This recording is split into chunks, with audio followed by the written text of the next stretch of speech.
రాజుగారి అమ్మాయి నాయుడు గారి అబ్బాయి సినిమా చూసిన తర్వాత అయితే తలనొప్పి. తలనొప్పి కంటే ఈ సినిమా చూస్తుంటే సీరియల్ బెటర్ ఏమో అనిపిస్తుంది. సీరియల్లోనైనా హీరోసు హీరోయిన్స్ లేదంటే సైడ్ క్యారెక్టర్స్ నోరిప్పుతూ మాట్లాడుతూ డబ్బింగ్ బాగుంటుంది. బట్ కానీ ఈ సినిమాలోనైతే అసలు డబ్బింగ్ అనేది చాలా దరిద్రంగా ఉంటుంది హీరోది.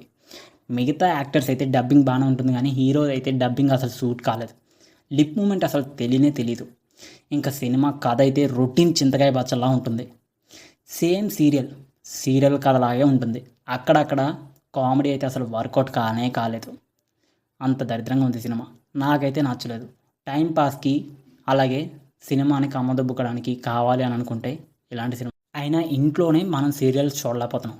అలాంటిది సీరియల్ కాన్సెప్ట్ని సీరియల్ కథని ఇలాగా సినిమాల కింద చేసి బడ్జెట్ నాశనం చేస్తున్నారు. సినిమాలో ఫైట్లు అయితే అసలు ఫైట్ లాగే ఉన్నదా, అసలు కొడితే పడుతున్నాడా, అసలు సినిమాలోని అసలు ఫైట్ల గురించి చెప్పక్కర్లేదు. మీరు సినిమా చూస్తే మీ అయితే మైండ్ ఫ్యూజులన్నీ ఎగిరిపోతాయి.